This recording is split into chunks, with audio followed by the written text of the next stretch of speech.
नमस्कार। राजस्थान की तमाम फटाफट खबरों में आपका स्वागत है। राजस्थान की खबरों के लिए आपसे निवेदन कि यदि आपने हमारे चैनल को सब्सक्राइब नहीं किया है तो कृपया करके राजस्थान की खबरों के लिए आपके अपने चैनल को सब्सक्राइब करना ना भूलें। आप सब्सक्राइब करते हैं तो हमें हिम्मत होती है सही और सच्ची खबरें आप तक पहुंचाने की।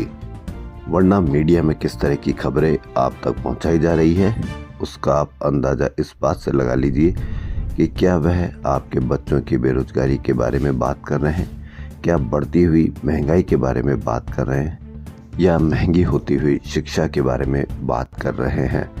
अगर इन पर किसी पर भी विषय पर बात नहीं कर रहे, यानी कि वो आपकी खबर नहीं दिखा रहे, तो क्या है आज की बड़ी खबर। सामोद के खेड़ापति आश्रम धाम परिसर जयपुर में 1 दिसंबर से चल रहे कांग्रेस के 10 दिवसीय निजी शिविर सर्वोदय संगम नेतृत्व के 8वें दिन यानी रविवार यानी आज कांग्रेस के पूर्व अध्यक्ष राहुल गांधी आएंगे। सर्वोदय संकल्प प्रशिक्षण शिविर के जरिए कांग्रेस पार्टी नेतृत्व निर्माण कर रही है। पंचायत सामोद के खेड़ापति आश्रम धाम में चल रहे सर्वोदय संगम शिविर में देश भर के 45 कांग्रेसी जन प्रशिक्षण ले रहे हैं। ये सर्वोदय संगम का शिविर है। सर्वोदय संकल्प के जरिए कांग्रेस पार्टी प्रतिभागियों को देश, राजनीति, दुनिया, शहरी समाज एवं स्वयं की राजनीति की समझ बढ़ाने के लिए तैयार किया जाता है। चोमू विधायक Shikha Meel Barala, additional SP doctor Rajneesh Punia, Govindgarh deputy Rajesh Jangir ने बताया कि रविवार को राहुल दिल्ली से जयपुर हवाई जहाज से पहुंचेंगे। पहाड़ी इलाकों से आने वाली सर्द हवाओं ने राजस्थान में सर्दी बढ़ा दी है। बीते 24 घंटों में कई शहरों का तापमान 2 से 4 डिग्री लुढ़कने से ठिठुरन बढ़ने लगी है। ज्यादातर शहरों में पारा सामान्य से नीचे रहने से दिन में भी सर्दी का एहसास होने लगा है। बीती रात माउंट आबू में 5, चूरू में 5.6 रिकॉर्ड हुआ। राजधानी जयपुर में भी इस सीजन में पहली बार न्यूनतम तापमान 10 डिग्री सेल्सियस से नीचे दर्ज किया गया। रीट कब होगी? रीट फरवरी में संभव है, लेकिन क्या होगा देखा जाएगा। राजस्थान माध्यमिक शिक्षा बोर्ड को रीट के बारे में यदि सरकार के फरवरी में ही कराने के आदेश प्राप्त होते हैं तो बोर्ड 10वीं व 12वीं की परीक्षाओं में बदलाव कर सकता है। बोर्ड ने अब तक इस पर कोई नीतिगत निर्णय नहीं लिया है। फिलहाल सरकार के आदेश का ही इंतजार किया जा रहा है। बोर्ड सचिव ने बताया कि बोर्ड की 10वीं व 12वीं की परीक्षाएं फरवरी में शुरू कराने की तैयारी की जा रही है। फरवरी में ही रीट का आयोजन हो सकता है। सरकार के आदेश फरवरी में ही रीट कराने के मिलते हैं तो बोर्ड परीक्षाओं को आगे बढ़ा सकता है। अभी नोडल एजेंसी का पत्र बोर्ड को नहीं मिला है। यानी आप समझ सकते हैं कि 10वीं और बोर्ड की परीक्षाएं क्या आगे हो सकती है। तो अगर आगे हो सकती है तो रीट की परीक्षा हो सकती है क्या? तो या तो रीट की परीक्षा बोर्ड की परीक्षाओं के बाद में ही कराई जा सकेगी। बिजली, पानी, गैस सिलेंडर, बस किराया, पेट्रोल, डीजल आदि पर सरकार कुछ राशि की छूट यानी सब्सिडी देती है।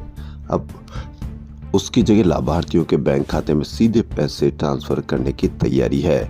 इसका एक और बड़ा फायदा ये होगा कि फर्जी, अपात्र और डुप्लीकेट लाभार्थियों की छंटनी की जा सकेगी। कैबिनेट सचिवालय के अनुसार डायरेक्ट बेनिफिट ट्रांसफर डीबीटी के जरिए अब तक 3.48 लाख करोड़ रुपए की बचत हो चुकी है।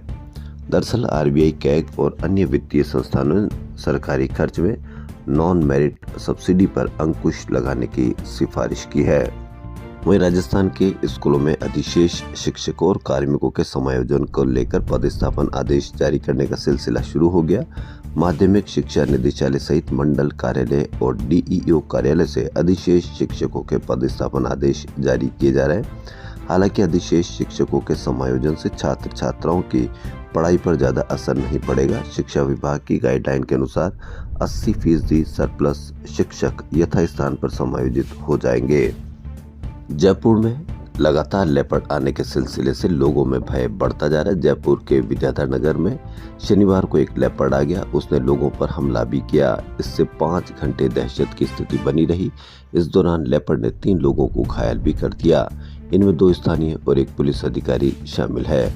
वन विभाग की टीम को लेपर्ड को पकड़ने में 4.5 घंटे का समय लगा। हालांकि इससे पहले पुलिस पहुंच गई और वह लोगों को जानवर से दूर रखने का प्रयास करती रही।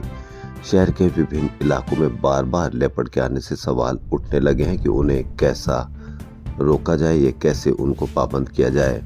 पहले जहां 1.5 से 2 महीने में लेपर्ड आने की घटनाएं होती थी, अब लगभग हर सप्ताह यह घटना होने लगी है।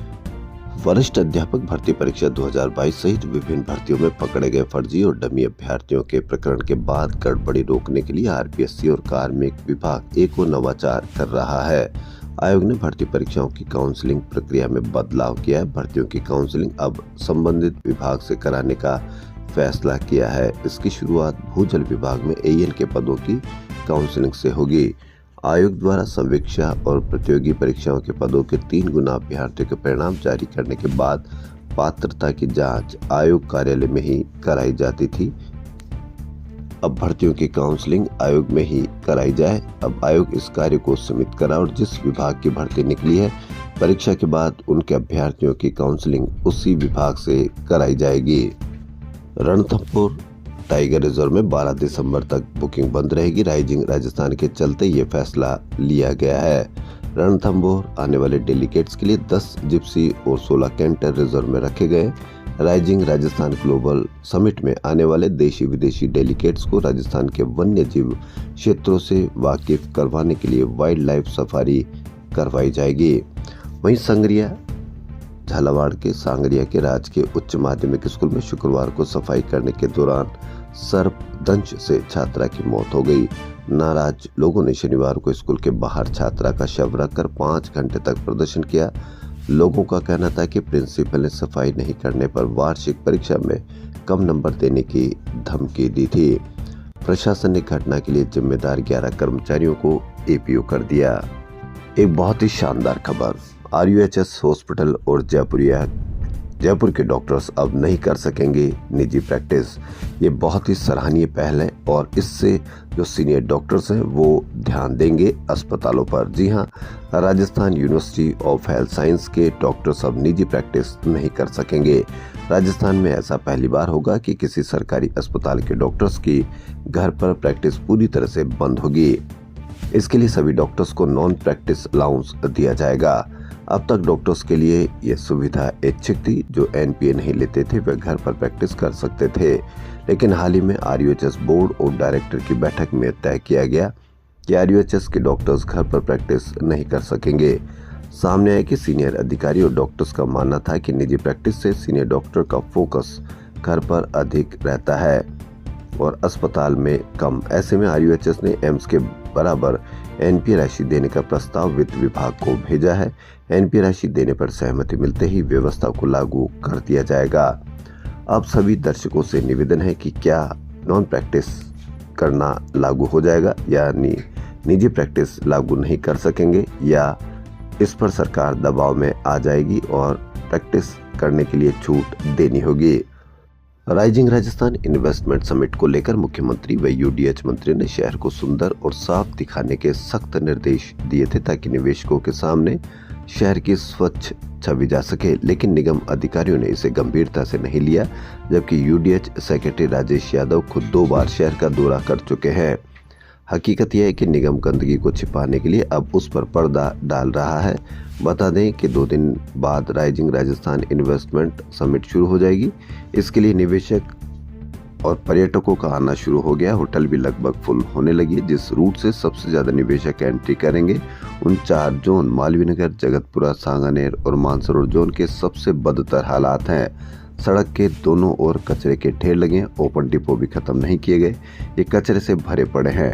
ग्रेटर निगम के जितने भी आरओबी और फ्लाईओवर ब्रिज है उनके नीचे गंदगी फैली। उन्हें ढकने के लिए निगम ने सफेद और हरे रंग के पर्दे लगा दिए ताकि शहर की गंदगी और ऐसी छवि निवेशकों से छिपाई जा सके। ये दैनिक भास्कर की बड़ी खबर। National federation of Indian women के 22वें सम्मेलन में ट्रांसजेंडर समुदाय की नेता नूर शेखावत ने भी हिस्सा लिया। शेखावत ने कहा कि हम भी समाज का हिस्सा हैं और हमें भी सम्मान से जीने का अधिकार है। शिक्षा, स्वास्थ्य और नौकरी में समानता का हक हमारा है और इसके लिए मैं हर संभव लड़ाई लड़ रही हूँ। मैं सभी बहनों से अपील करती हूँ कि वह हमारे साथ आए और इस संघर्ष को मजबूती दे। राजस्थान यूनिवर्सिटी की नर्सरी में शनिवार से गुलदाउदी प्रदर्शनी शुरू हो गई। इस 2 दिवसीय प्रदर्शनी में 5000 से ज्यादा गमलों में रंग बिरंगी गुलदाउदी महक रही है। शहरवासी इस प्रदर्शनी को देखने पहुंच रहे हैं। इनमें यंगस्टर्स और एडल्ट नहीं बल्कि बच्चे भी शामिल है। चिकित्सा एवं स्वास्थ्य विभाग की प्रमुख सचिव गायत्री राठौड़ ने शनिवार को एसएमएस अस्पताल के अकादमिक सभागार में आयोजित राज्य स्तरीय समारोह में टीबी मुक्त भारत के लिए 100 दिवसीय अभियान का शुभारंभ किया। यह अभियान राज्य के 5 जिलों बारां, कोटा, झालावाड़, हनुमानगढ़ और राजसमंद जिलों में संचालित किया जाएगा। इसके तहत 100 दिवस तक निक्षय शिविरों का आयोजन किया जाएगा। राठौड़ ने इस अवसर पर कहा कि यह अभियान देश एवं प्रदेश को टीबी मुक्त करने की दिशा में महत्वपूर्ण कदम है। टीबी मुक्त राजस्थान के लक्ष्य को प्राप्ति हेतु आगामी 3.5 माह तक प्रदेश भर में सघन अभियान चलाकर राज्य में सर्वे से छूटे रोगियों को चिन्हित कर उपचारित किया जाएगा। सचिवालय में जगह की कमी को देखते हुए करीब 20 विभागों को दूसरी जगह शिफ्ट करने की कवायद चल रही है। अब इन विभागों को दूसरी जगह जमीन देकर बिल्डिंग बनाई जाने का प्रस्ताव बनाया जाएगा। राइजिंग राजस्थान में 32 देश भाग लेंगे। इसमें 17 देश समिट के पार्टनर कंट्री होंगे। 3 दिन चलने वाली इस समिट में केंद्रीय मंत्री, निवेशक, बिजनेसमैन और राजदूत सहित 180 से ज्यादा स्टेट गेस्ट होंगे। राइजिंग राजस्थान के मुख्य अतिथि प्रधानमंत्री नरेंद्र मोदी होंगे और उद्घाटन भाषण देंगे। मुख्यमंत्री भजनलाल शर्मा स्वागत भाषण देंगे। समिट में केंद्रीय मंत्रिमंडल और राज्य मंत्रिमंडल के कई सदस्य, 5000 से अधिक निवेशक, कारोबार और व्यापार जगत के अधिकारी, डेलीगेट्स और अन्य प्रतिभागी मौजूद रहेंगे। समिट से पहले 30 लाख करोड़ रुपए के निवेश प्रस्तावों के लिए एमओयू हो चुके हैं, लेकिन धरातल पर कितने होंगे इसको अब देखना होगा। मुख्यमंत्री भजनलाल शर्मा ने rising Rajasthan global investment summit को सफल बनाने के लिए 10 दिनों तक प्रत्येक दिन एक नया संकल्प लेने की पहल की। इसी कड़ी में मुख्यमंत्री ने शनिवार को 10वां संकल्प लेते हुए कहा कि राइजिंग राजस्थान समिट में राजस्थान के आर्थिक विकास को गति प्रदान करने के साथ ही रोजगार के अवसर भी सृजित किए जाएंगे। मुख्यमंत्री ने कहा कि समिट में भी राजस्थान की महत्वपूर्ण वर्कफोर्स के हजारों लोग शामिल होंगे। वहीं पूर्व मुख्यमंत्री अशोक गहलोत ने कहा कि मोदी राइजिंग राजस्थान कार्यक्रम के लिए जयपुर आने वाले, मैं उनसे राजस्थान के हित में निवेदन करता हूं कि वो पीएम ऑफिस को निर्देशित कर बाड़मेर रिफाइनरी से संबंधित सभी अनुमतियां जारी करवाए एवं यहां PCPIR का काम शुरू करवाए। अब मैंने 2 जून 2023 को बाड़मेर रिफाइनरी में कार्य की प्रगति समीक्षा बैठक की। तब रिफाइनरी प्रशासन ने व्यावसायिक उत्पादन शुरू करने का आश्वासन दिया था, परंतु अब काम पूरा होने के आसार नजर नहीं आ रहे। ने बताया कि रिफाइनरी से निकलने वाले बाय प्रोडक्ट से बनने वाले उत्पादों के लिए बाड़मेर से जोधपुर के बीच petroleum chemicals and petro investment region विकसित किया जाना था। कांग्रेस में इन दिनों संगठनात्मक रूप से उथल पुथल मची है। लोकसभा में नेता प्रतिपक्ष राहुल गांधी और प्रियंका गांधी से 2 दिन पहले राजस्थान के नेताओं की मुलाकात हुई थी। इस मुलाकात में संगठन की कमजोरी का जिम्मा विधायकों प्रत्याशियों के मत्थे मढ़ा गया। अंदर की बात यह है कि इस मुलाकात में राहुल और प्रियंका ने उपचुनाव में हार की कोई बात नहीं की, लेकिन संकेतों में यह जरूर जता दिया कि संगठन की कमजोरी अब नहीं चलेगी। 4 साल कड़ी मेहनत कीजिए और रिजल्ट लाइए। यह भी बात सामने आई है कि राहुल गांधी ने उपचुनाव में हार की बात इसलिए नहीं की क्योंकि वह इस तरह के रिजल्ट से पहले से ही अवगत थे। असल में उपचुनाव की मतगणना से पहले प्रदेश कांग्रेस ने राहुल व प्रियंका गांधी को बता दिया था कि परिणाम कांग्रेस के पक्ष में रहेंगे। ऐसा नहीं होने जा रहा। ऐसे में दूसरी मुलाकात के वक्त नेता प्रतिपक्ष केवल संगठन की बात करते रहे और कहा कि 4 साल यही करना है। संगठन सबसे कमजोर है कांग्रेस का। आप किसी भी रूप में देख लीजिए, जहां पर भी धरना प्रदर्शन किया जाता है, कितनी कम संख्या में संगठन के लोग पहुंचते हैं, कांग्रेस के लोग पहुंचते हैं। जब भी कोई राहुल गांधी पे हमला होता है तो संगठन के लोग कितना सक्रिय रहते हैं, इस बात का आप उदाहरण देख लीजिए। जब भी राहुल पे हमला होता है तो संगठन के कोई पदाधिकारी अपनी बात रखने के लिए न तो मीडिया पर आते हैं, न खुद के व्हाट्सएप पर आते हैं, न फेसबुक पर आते हैं। आप कहीं पर भी उन संगठनों की जिम्मेदारी आप इस तरह से देखिए कि कहीं पर भी कोई उनमें हलचल नहीं होती है। सबको लगता है कि सिर्फ राहुल गांधी ही इन सारी समस्याओं का हल निकालेंगे। इसका खामियाजा ये होता है कि राहुल गांधी के पास वक्त की कमी है। वह कितनी प्रयास करे, कितनी मेहनत करे। मुख्यमंत्री भजनलाल शर्मा ने देश में 85 नए केंद्रीय विद्यालयों की स्वीकृति के लिए प्रधानमंत्री नरेंद्र मोदी का आभार जताया। उन्होंने कहा कि केंद्र सरकार द्वारा किए गए इस निर्णय से राजस्थान में 9 नए केंद्रीय विद्यालयों की स्थापना होगी, जिससे राजस्थान में विद्यार्थियों के लिए गुणवत्तापूर्ण शिक्षा के अवसर बढ़ेंगे। हजरत ख्वाजा मोइनुद्दीन हसन चिश्ती के सालाना उर्स के मौके पर जन्नती दरवाजा 1 जनवरी को खुलेगा। नए साल के पहले दिन ही जायरीन जन्नती दरवाजे से जियारत कर सकेंगे। रजब का चांद दिखाई दे गया तो रात से ही उर्स की रसूमात भी शुरू हो जाएगी।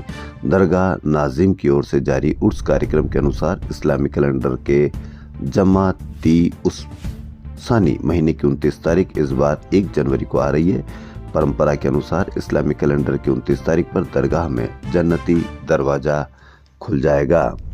केंद्रीय कारागृह में बंद जेल में पिटाई से बंदी की मौत मामले में गिरफ्तार जेलर रवि कुमार ड्यूटी के दौरान बंदियों को सुविधाएं देने के नाम पर वसूली करता था।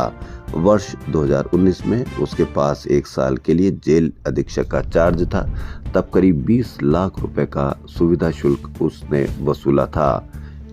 जेल में सुविधा देने के नाम पर जेलर रवि हर माह बंदियों से लेता था सुविधा शुल्क। जवाहर कला केंद्र जयपुर के कृष्णायण में रविवार यानी आज 4th फॉल की ओर से गोविंद पुरुषोत्तम देश पांडे कृत नाटक उद्ध्वस्त धर्मशाला का मंचन किया जाएगा। शाम 7 बजे होने वाले इस नाटक में एंटी टिकट से उद्ध्वस्त धर्मशाला आपातकाल के दौरान बॉम्बे विश्वविद्यालय की आंतरिक राजनीति की पृष्ठभूमि पर आधारित है। मार्क्सवादी विचारधारा के प्रोफेसर श्रीधर कुलकर्णी पर विश्वविद्यालय एक आयोग गठित करती है। यह आयोग प्रोफेसर कुलकर्णी के निजी और राजनीतिक जीवन की पड़ताल करता है। यह नाटक एक चिंतक की विचारधारा और उसके कर्तव्य को द्वंद्व को दर्शाता है।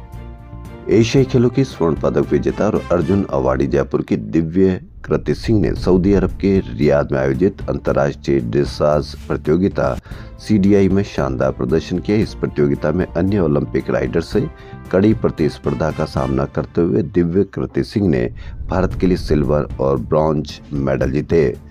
राजस्थान की खबरों फिलहाल इतना ही। यदि आपको राजस्थान की खबरें पसंद आ रही तो आपके अपने चैनल को सब्सक्राइब करना ना भूलें। धन्यवाद।